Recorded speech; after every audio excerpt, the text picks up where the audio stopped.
En compagnie de l'entraîneur-chef des Tomahawks de Berthierville, une équipe qui évolue au football dans le juvénile A, Monsieur Benoît Laframboise. Bonjour, Monsieur Laframboise. Bonjour. Monsieur Laframboise, je voulais vous avoir en entrevue aujourd'hui pour nous parler un petit peu de votre saison. Je pense que vous avez quand même une bonne fiche, là, malgré beaucoup de recrues dans votre formation. Exactement. On joue pour 500 présentement. C'est le bilan de mi-saison.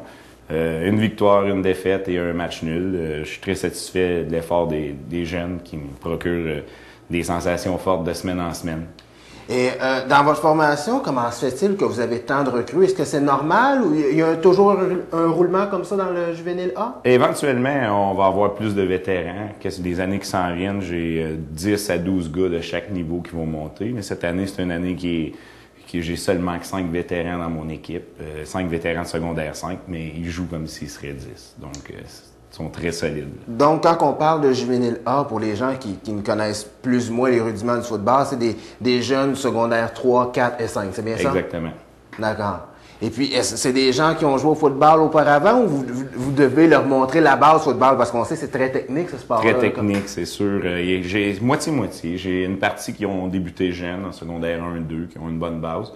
Mais j'ai toujours des nouveaux qui se rajoutent année après année. Puis comme cette année, j'en ai, je pense, 8 ou 9 nouveaux qui n'ont jamais joué, mais qui me donnent du solide football encore une fois, comme je le répète. Je m'attendais pas à ça d'eux. Puis j'ai des bons joueurs de ligne qui se sont rajoutés dernièrement. Puis ça fait beaucoup la différence. Dans vos joueurs qui se démarquent, est-ce que vous pouvez nous donner quelques noms de joueurs qui tirent leur épingle du jeu? Là? Bien, je vais commencer par mes vétérans, mes secondaires 5. Je dirais Steven Vincent qui m'a marqué des touchés depuis le début de l'année, doit être rendu à 8 ou 9 touchés. J'ai Gabriel Goujon-Boisjoli qui joue du très bon football aussi. Anthony Massé qui joue dans 2 positions très importantes, ne débarque jamais du terrain.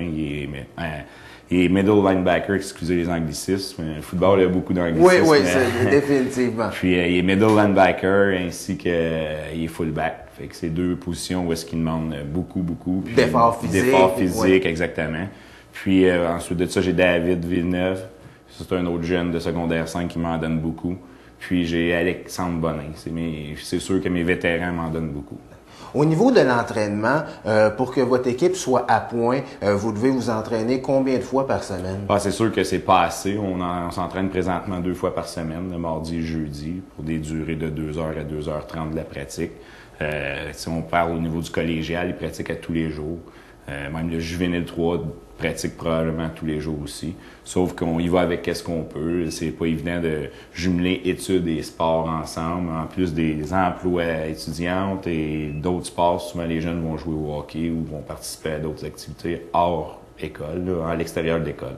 Et je pense que vous avez d'autres contraintes aussi en ce qui a trait à votre terrain, au niveau des lumières. Pouvez-vous nous en l'expliquer un petit peu? C'est sûr qu'on n'a pas été chanceux depuis le début de l'année. Les matchs étaient sidulés à 5 heures. Puis là, j'ai reculé à 5h30, j'ai reculé ça à 5h, mais comme la semaine passée, les arbitres ainsi que l'autre équipe sont arrivés en retard. Donc, on finit le match, puis il fait noir. On peut pas dire que... On dit que les 5-6 derniers jeux du match, il n'y a aucune passe qui se fait là, parce que le ballon, on voit pas qu'est-ce qui se passe sur le terrain en fin de match. Et corrigez-moi si je me trompe, je pense que le dernier match, vous avez tiré de l'arrière 20-13, vous avez remonté ça à 20-20, et malheureusement, dû à la noirceur, le match a dû être arrêté. C'est pour ça que ça s'est soldé en match nul. Là. On a eu le temps de jouer au complet. OK, vous avez eu le temps de jouer. Oui, mais c'est juste qu'il faisait vraiment noir. Puis oui, on tirait de l'arrière 20-13 à la demi, avec les effectifs réduits. J'avais des blessés, j'avais des joueurs absents. Puis finalement, on est revenu derrière. On n'a rien donné en deuxième demi. J'ai une solide défensive. Puis on n'a rien donné en deuxième demi. Puis on est allé en marquer une grosse course de Gabriel Goujon-Boisjoli. Puis on est allé chercher le verdict nul qui a une saveur de victoire. De victoire. Oh, oui. Pour les gens qui désirent peut-être suivre un petit peu plus les activités des Tomahawks, vos prochains matchs, qu'est-ce qui se passe au niveau-là? Prochainement, c'est sûr que là, on a joué 3 matchs à domicile. On s'en va 3 matchs sur la route. Ensuite de ça, on sera de retour le 23 octobre à 3h, à 15h dans l'après-midi. On va essayer d'avoir le plus de supporters de l'école possible. Probablement qu'on va tenter de faire sortir quelques niveaux pour venir encourager leur équipe locale.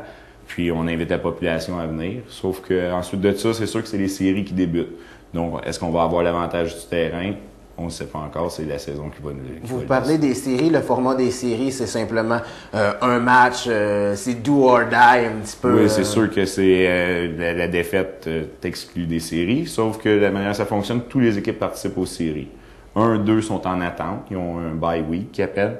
Puis ensuite de ça, on a 4 va jouer contre 6, 3 contre 6 et 4 contre 5 en quart de finale, suivi des demi-finales 1 contre 4, 2 contre 3. Et malgré votre équipe qui est jeune, est-ce que vous pensez que c'est réaliste que les Tomahawks prennent part à la finale de la Ligue juvénile A? Oui, je suis très confiant.